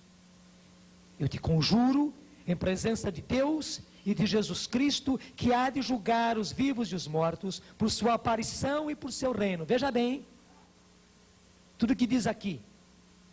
Eu te conjuro, é Paulo falando a Timóteo e a nós, em presença de Deus e de Jesus Cristo, que há de julgar os vivos e os mortos por sua aparição e por seu erro. A aparição, quer dizer, a vinda do Senhor, e por seu reino que vai ser implantado. E o que é que ele está conjurando? Prega a palavra, insiste oportuna e importunamente, repreende, ameaça, exorta com toda a paciência e empenho de instruir, porque virá tempo em que os homens já não suportarão a sã doutrina da salvação, levados pelas próprias paixões e pelo prurido de escutar novidades, ajuntarão mestres para si, apartarão os ouvidos da verdade e se atirarão às fábulas. Gente, não passa disso. Você percebe que são fábulas mesmo. A gente fica até abismado de ver como é que o pessoal acredita nessas coisas todas. Mas apartarão os ouvidos da verdade e se atirarão às fábulas. Tu, porém, sê prudente em tudo, paciente nos sofrimentos, cumpre a missão de pregador do Evangelho, consagra-te ao teu ministério, consagra-te ao teu ministério. E você sabe que consagrar-se ao ministério é consagrar-se ao ministério. Consagra-te ao teu ministério, consagra-te ao teu ministério, porque os tempos que nós estamos vivendo são estes tempos. E veja a união entre 1 Timóteo 4:1 e 2 Timóteo 4 também, o versículo 1 e seguintes. Então, gente, qual é a vitória de Deus sobre essa situação? A vitória de Deus sobre essa situação é justamente a palavra de Deus, a pregação da palavra de Deus, é aquilo que Paulo diz, prega a palavra, prega, versículo 2, prega a palavra, prega a palavra. Acho que você está me entendendo, não está? Prega a palavra, não são outras coisas. Prega a palavra é que vai convencer, a palavra é que vai transformar. Prega a palavra. Insiste oportuna e importunamente, repreende, ameaça, exorta com toda a paciência e empenho de instruir. E por quê? Porque virão tempos em que os homens já não suportarão a sã doutrina da salvação, já não suportarão a sã doutrina da salvação. Estamos vendo isto na igreja. Estamos vendo isso entre os nossos irmãos. Já não suportarão a sã doutrina da salvação. Levados pelas próprias paixões e pelo prurido de escutar novidades, ajuntarão mestres para si. Apartarão os ouvidos da verdade e se atirarão às fábulas. Gente, é doloroso isso? É. Mas também diante dessa situação dolorosa, nós devemos dizer, passará o céu e a terra, mas as minhas palavras não passarão, infelizmente, mas isso já está acontecendo. Nós quereríamos que não, mas não adianta tapar o sol com a peneira. E qual é o remédio? Versículo 5, leia comigo. Tu, porém, sê prudente em tudo, prudente em tudo. Tu, porém, sê prudente em tudo, prudente em tudo. Gato escaldado tem medo até de água fria, né? Tu, porém, sê prudente em tudo. Nós estamos numa época dificílima, é preciso prudência, prudência do Espírito. Nós não podemos ser afoitos, temos que estar firmados no Senhor, no Senhor, no Senhor, no Senhor, na palavra do Senhor, sem exceção, sem exceção, sem exceção, sem exceção. Tu, porém, ser prudente em tudo, continua, paciente nos sofrimentos. Já estamos sofrendo e vamos ter que sofrer mais ainda. Continua, cumpre a missão de pregador do Evangelho. Consagra-te ao teu ministério, consagra-te ao teu ministério. E quem é chamado à evangelização, consagra-te ao teu ministério, consagra-te ao teu ministério. E, gente, não é mais hora de brincadeira. Por amor de você, por amor dos seus filhos, por amor da sua família, por amor dos seus entes queridos, e por amor dos irmãos. E veja bem, nós todos sabemos que a dura evangelizar na própria casa e entre os nossos. Mas eu tenho repetido sempre isso, quando a gente vai plantar, quando ele vai semear no quintal do vizinho, Deus provê alguém que venha semear e plantar no nosso quintal. O reino de Deus não se deixa vencer, o reino de Deus paga sempre e paga sempre bem.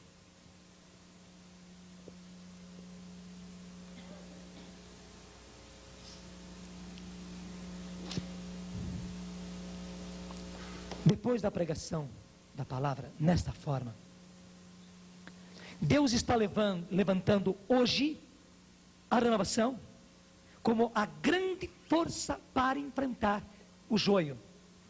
Na verdade, Deus levanta o trigo, para o trigo ser oposição ao joio. Na verdade, e graças a Deus, o trigo veio antes, o trigo é de Deus, o que está aqui é joio. E, gente, qual é o forte da renovação? O forte da renovação é o poder de Deus, o poder do Espírito, expresso, manifesto nos carismas do Espírito, nos dons do Espírito, e envolvendo tudo isso a oração. A oração. O remédio de Deus está aí. Eu digo a vocês, não há outro remédio. O remédio de Deus está aí. A provisão de Deus está aí. Para a situação que nós estamos vivendo, o remédio está aí. A provisão está aí. O poder de Deus, os dons do Espírito Santo, os carismas do Espírito Santo, e tudo isso envolvido na oração. E agora então, eu quero fazer uma ligação com a primeira palestra de hoje cedo. E veja bem, Moisés veio com o povo até pertinho da terra prometida. Foram lá os exploradores para ver a terra, e vocês sabem, voltaram depois de ver, trazendo frutos da terra, mas voltaram negativos, só falaram coisas negativas, assustaram o povo, amedrontaram o povo, e deu tudo aquilo que deu. E Deus ficou irritado. Moisés intercedeu pelo povo. Moisés se jogou no chão junto com Araão, pedindo a Deus que não acabasse com aquele povo. Embora a oferta de Deus fosse uma oferta atraente e lucrativa, Deus ia acabar com aquele povo e fazer de Moisés um povo novo, mais forte do que aquele. Moisés todavia pede clemência, misericórdia a Deus, e Deus então ouve a intercessão, a prece, o pedido de Moisés. Disse, tudo bem, então meia volta eu vou ver, essa geração vai acabar no deserto, eu vou entrar na terra prometida assim, com uma geração nova, com uma geração nova. Mas houve dois,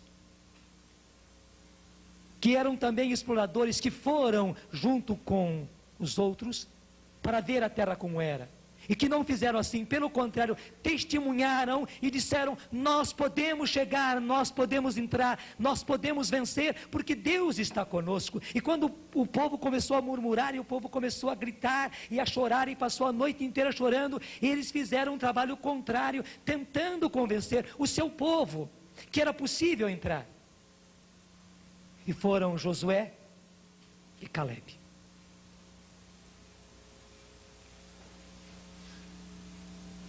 E eu quero mostrar a vocês justamente uma coisa linda. Quem foi que entrou com o povo na terra prometida? Foi Josué. E quando Josué entrou na terra prometida, depois de passar o Rio Jordão, depois de caminhar um pouco na terra, eles logo encontraram o inimigo, o mesmo daquele tempo ainda, o mesmo, não era outro, de 40 anos atrás, era o mesmo. Eles se encontraram com a cidade enorme, soberba, avantajada, forte, de torres, de muralhas de Jericó. E os homens de Jericó estavam lá. E era intransponível, eles não conseguiam passar. E quem enfrentou foi Josué. Como é que Josué aprendeu a arte de guerrear? Como é que Josué aprendeu a arte de guerrear? Na prática. Na prática. Então eu vou voltar com vocês lá atrás. Êxodo 17. Livro do Êxodo, que é o segundo da Bíblia, então moleza encontrar. Capítulo 17. A partir do versículo 8.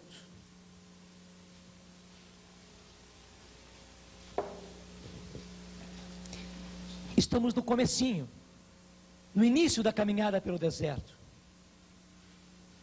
Moisés havia caminhado com o povo, porque o capítulo 15 encerra justamente a passagem no Mar Vermelho, é o cântico de Moisés depois da passagem do Mar Vermelho.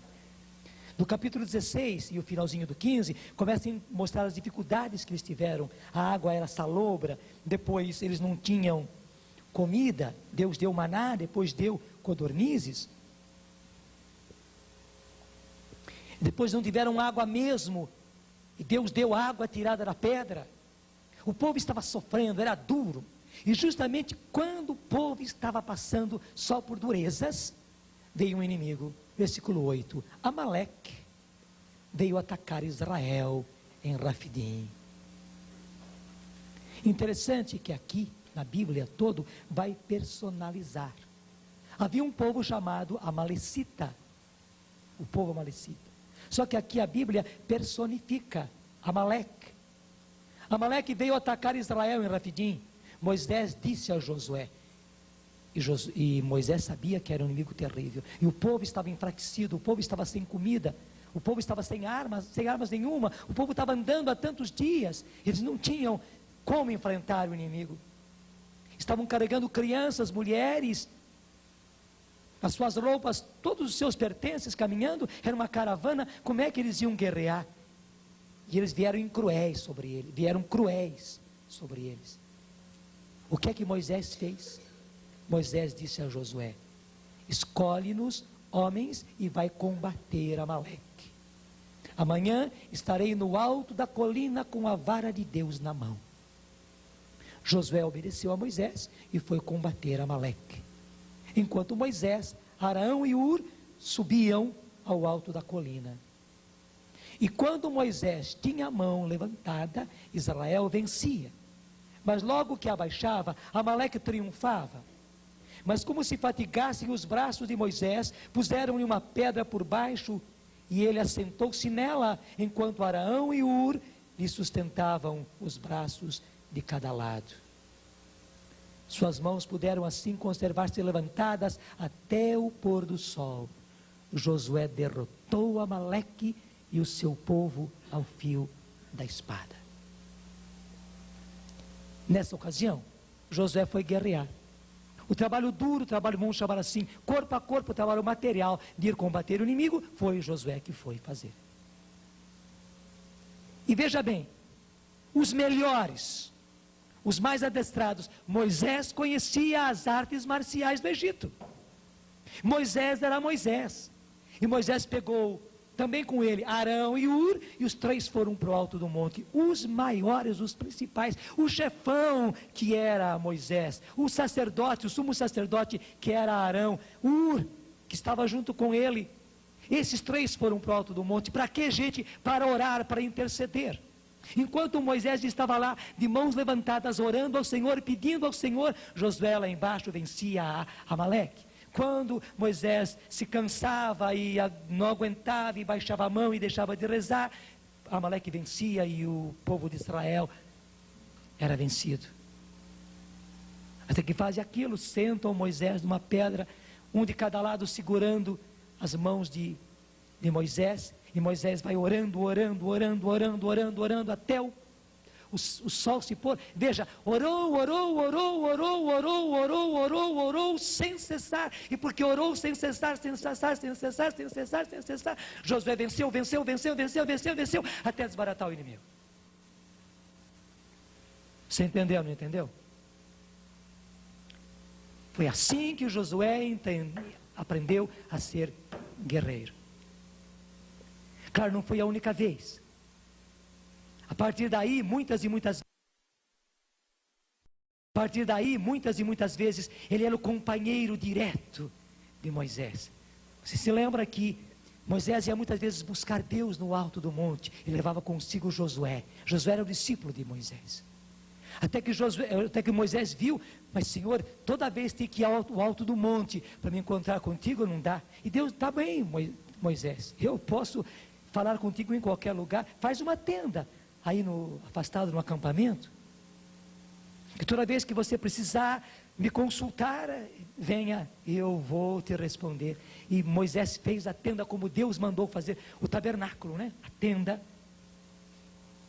E Moisés ia para lá para consultar Deus, para saber como guiar aquele povo, qual era a orientação de Deus, a ordem de Deus, de como conduzir aquele povo, que não era fácil. E toda vez que Moisés ia, Josué ia junto também.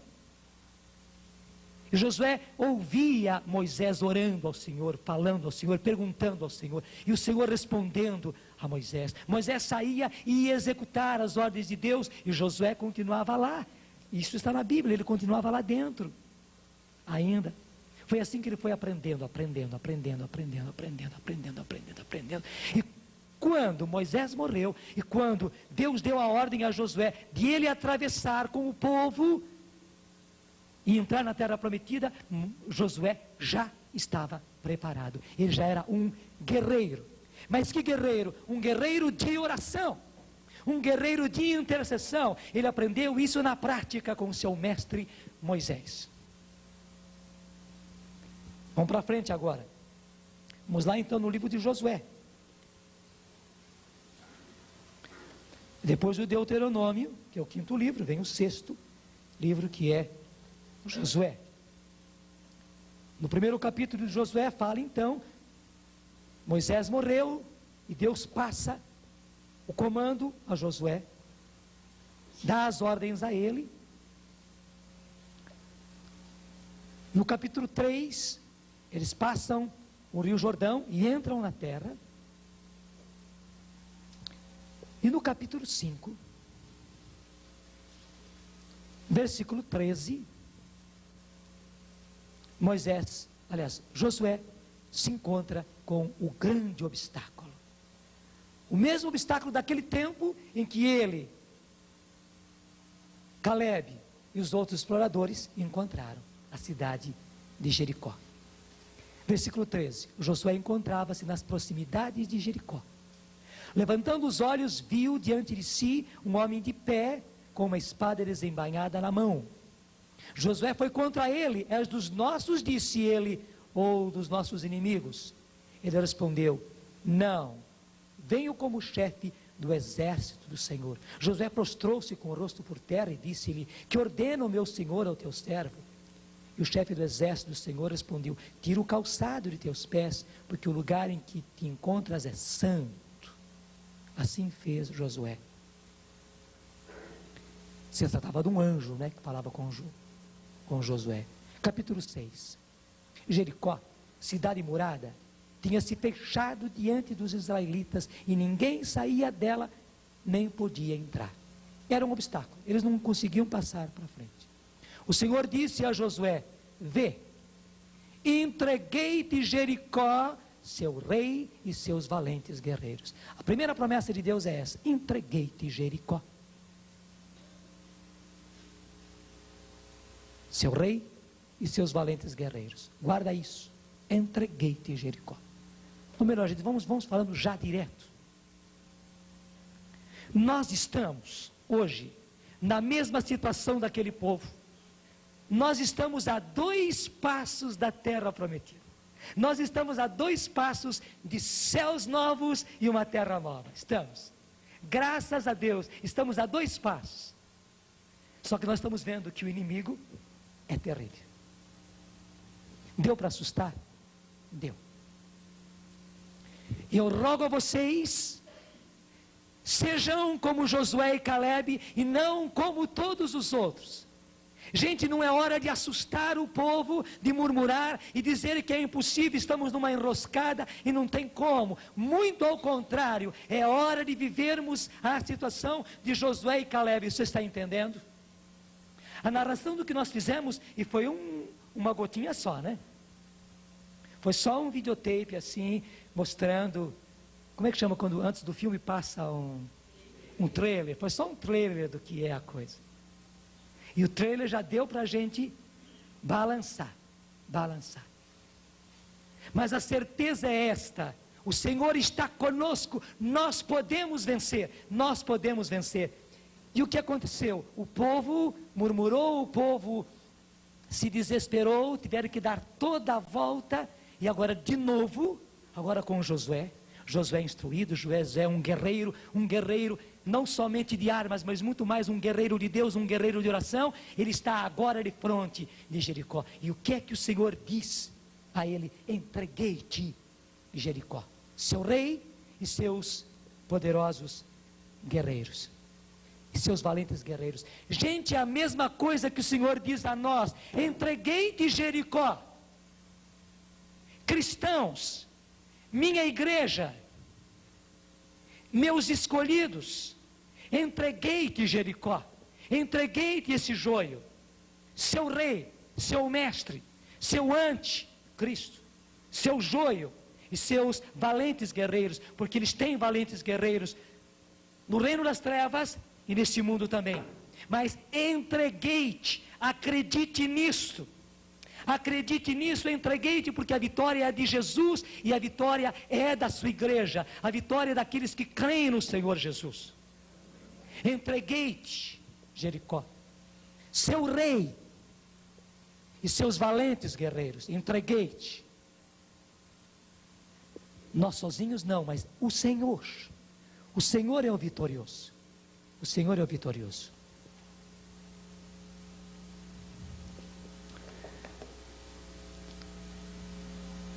E o que eles deviam fazer?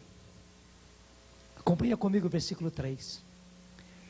Dai volta à cidade, vós todos os homens de guerra, contornai toda a cidade uma vez. Assim farás 6 dias, durante 6 dias. 7 sacerdotes, tocando 7 trombetas, irão adiante da arca. Ao 7º dia, darei 7 vezes volta à cidade, tocando os sacerdotes a trombeta. Quando o som da trombeta for mais forte, e ouvirdes a sua voz, todo o povo soltará um grande clamor, e a muralha da cidade desabará. Então o povo tomará de assalto a cidade, cada um no lugar que lhe ficar de fronte. Josué, filho de Num, convocou os sacerdotes e disse-lhes: levai a arca da aliança, e 7 sacerdotes estejam diante dela tocando as trombetas. E disse em seguida ao povo: avante, dai a volta à cidade, marchando os guerreiros diante da arca do Senhor. Logo que Josué acabou de falar, os 7 sacerdotes, levando as 7 trombetas retumbantes, puseram-se em marcha diante do Senhor, tocando seus instrumentos, e a arca da aliança do Senhor os seguiu. Eu não preciso ler tudo, mas eles fizeram isso o primeiro dia, o segundo dia, o terceiro dia, o quarto dia, o quinto dia, o sexto dia. Mas quem entende um pouco de guerra, mas que coisa mais incompreensível, né? Os guerreiros, em vez de guerrear, marchando, andando, numa procissão. Sacerdotes vestidos com as trombetas, tocando, e a arca da aliança, a volta em toda a cidade. Certamente o pessoal de Jericó só zombou deles. E é certo que os inimigos de Deus e nossos inimigos só se riem de nós. Mas, gente, o que é isto? E aí está o importante. O que é isto? A nossa vitória é a oração. A nossa vitória é a intercessão. Os sacerdotes na frente com suas trombetas, e o povo guerreiro marchando em torno da cidade. É a oração. E conosco a arca da aliança. O que era a arca da aliança? A arca da aliança era um baú, onde se levava dentro as tábuas da lei.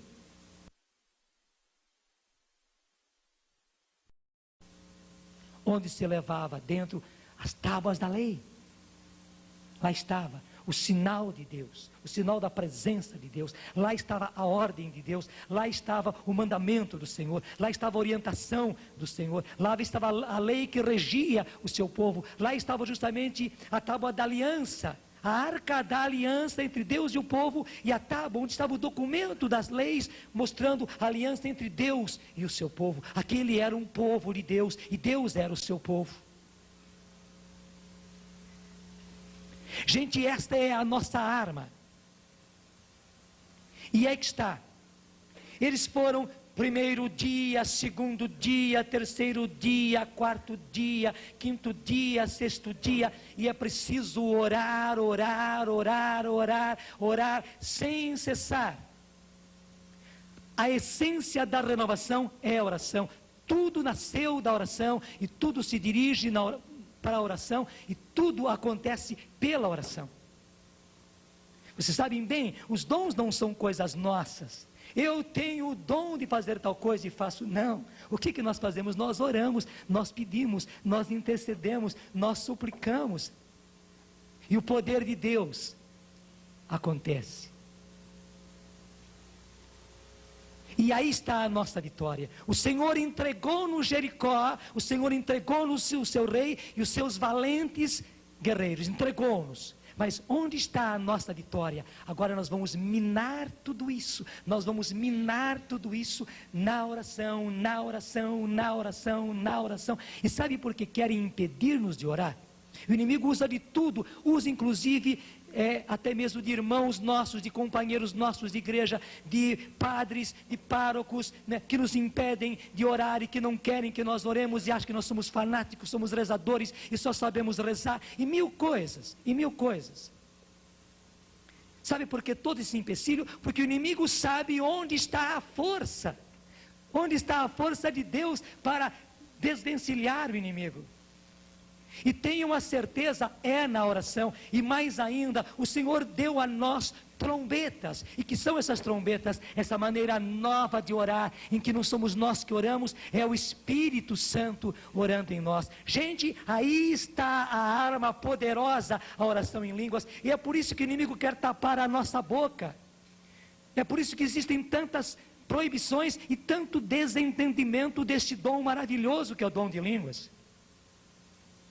E é por isso que ele faz de tudo para nos tirar, mesmo a nós. Porque, claro, a oração em línguas não é uma oração da nossa cabeça, não é uma oração da nossa mente. Ainda mais nessa fase de tanta corrupção da mente humana.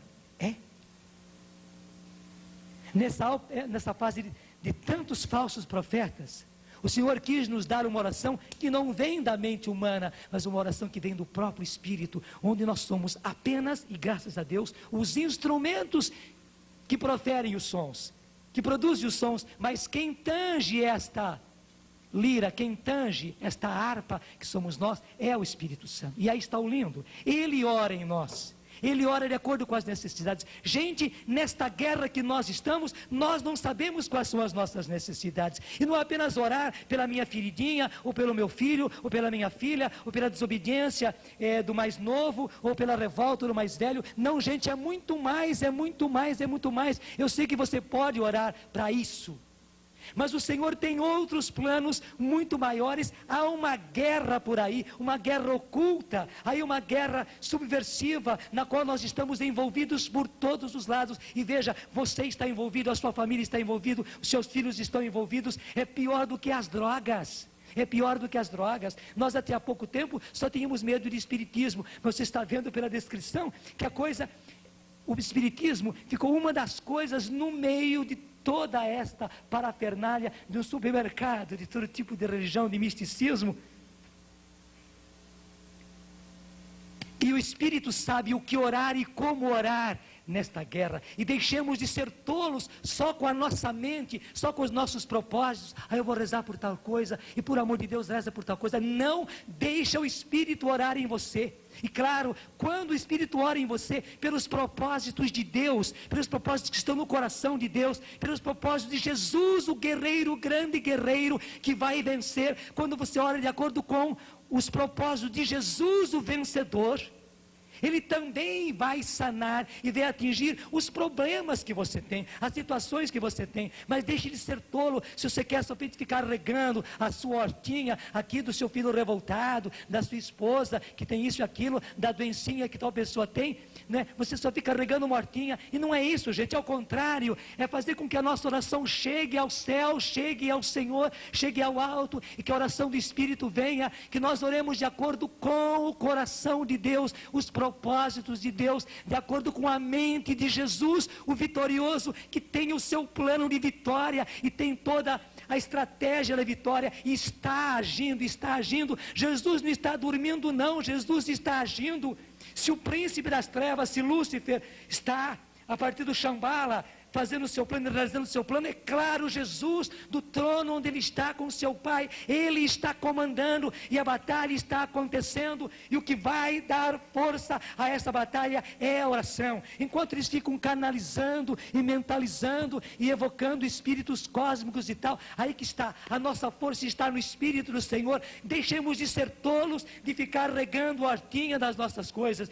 Quando nós fizermos a oração subir ao céu, subir ao alto, a oração do Espírito que sobe até o coração de Deus, de acordo com os propósitos de Deus, então também as coisas, desculpe falar as coisinhas que nós passamos, os probleminhas que nós enfrentamos, o Senhor também os resolverá da forma e na hora que Ele quiser. Mas a vitória mais importante vai acontecer. Está entendendo o porquê da oração em línguas? O porquê do cântico em línguas? E quando nós oramos e cantamos em línguas, eu já falei isso muitas vezes, ouça as outras palestras, os anjos cantam conosco, os anjos oram conosco, os anjos adoram conosco, os anjos intercedem conosco, e mais ainda, os anjos lutam conosco e a nosso favor. Os anjos lutam conosco e a nosso favor. Os anjos sabem onde está a trama. Os anjos sabem onde estão os combatentes infernais. Os anjos sabem onde estão justamente os súbditos e os guerreiros do príncipe das trevas. E os anjos vão lá para combatê-los. Mas para que isso aconteça, é preciso que nós cristãos produzamos vamos chamar esse clima favorável, que é a oração, que é a intercessão, para que nesse oxigênio da oração, os anjos possam vir, e os anjos possam lutar, e eles que são anjos, que são espíritos, que vêm, que conhecem a trama, que conhecem todas as táticas, que os anjos vão lá e combatam. E eles combatem mesmo. E o lindo é o seguinte: quando nós oramos e cantamos em línguas, a batalha dos anjos contra os espíritos infernais acontece, e a vitória de Deus vai se fazendo. Você está entendendo? Aí estão as nossas trombetas. E nós temos que orar o primeiro, o segundo, o terceiro, o quarto, o quinto, o sexto dia. No sétimo dia, que é o dia do Senhor, disse o Senhor, então no sétimo dia darão 7 voltas ao mesmo tempo. E na última, eu vou dar a ordem, disse Josué. E quando eu der a ordem, todos gritem. Eles fizeram isso. Está aí na Bíblia. E o que aconteceu? Versículo 20. O povo clamou e os sacerdotes tocaram as trombetas. E logo que o povo ouviu o som da trombeta, levantou um grande clamor. A muralha desabou. A multidão subiu à cidade, cada um diante de si. Tomaram a cidade e votaram-na ao interdito. Gente, a vitória é do Senhor e a vitória é nossa, mas a vitória está aí, em orar o primeiro, o segundo, o terceiro, o quarto, o quinto, o sexto dia, até chegar o dia do Senhor, até chegar o dia do Senhor. Não desanima, meu irmão, não desanima a renovação, não desanima igreja, não desanima eleito do Senhor, não desanima. Até o sexto dia temos que orar, orar, orar, mesmo sem ver resultados, porque a luta se passa no mundo sobrenatural, mas no sétimo dia, quando chegar o dia do Senhor, o dia anunciado, então daremos 7 voltas, e o Senhor dará a ordem, e nós gritaremos, e as trombetas troarão. Dia anunciado, então daremos 7 voltas, e o Senhor dará a ordem, e nós gritaremos, e as trombetas troarão, e a muralha vai desabar, porque o Senhor nos entregou Jericó, o Senhor nos entregou o seu rei, o rei do império das trevas, e nos entregou os seus valentes guerreiros, a nós os seus filhos, a nós os seus eleitos. Nós não podemos ser como aqueles 10 medrosos, nós temos que ser como Josué e como Calebe. A vitória é de Jesus e daqueles que, como Josué e Calebe, ousarem no Senhor e lutarem numa guerra de oração até o sétimo dia, até o sétimo dia, até o sétimo dia, até o sétimo dia.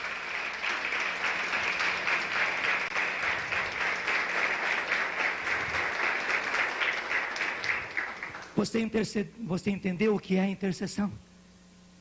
Ela não é uma coisinha. Ela não é uma coisinha. Ela é a arma de guerra. Eu quero só finalizar com isso. E o que é a Arca da Aliança? Hoje para nós a Arca da Aliança é a Eucaristia. Porque assim como naquele baú estavam as tábuas da lei, o sinal da presença de Deus, gente, não é um sinal. Naquele pão, naquele vinho, está o Senhor, o vitorioso, por enquanto oculto, por enquanto ali, debaixo daquelas aparências, ele se faz humilde, ele como que desaparece.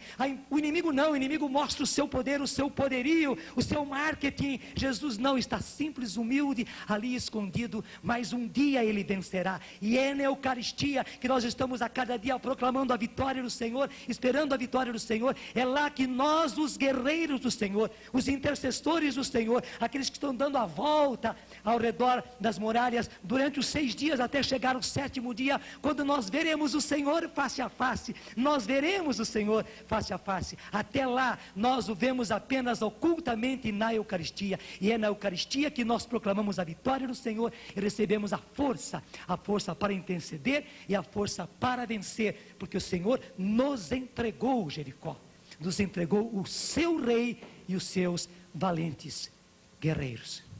E por isso, louvores e graças se deem a todo momento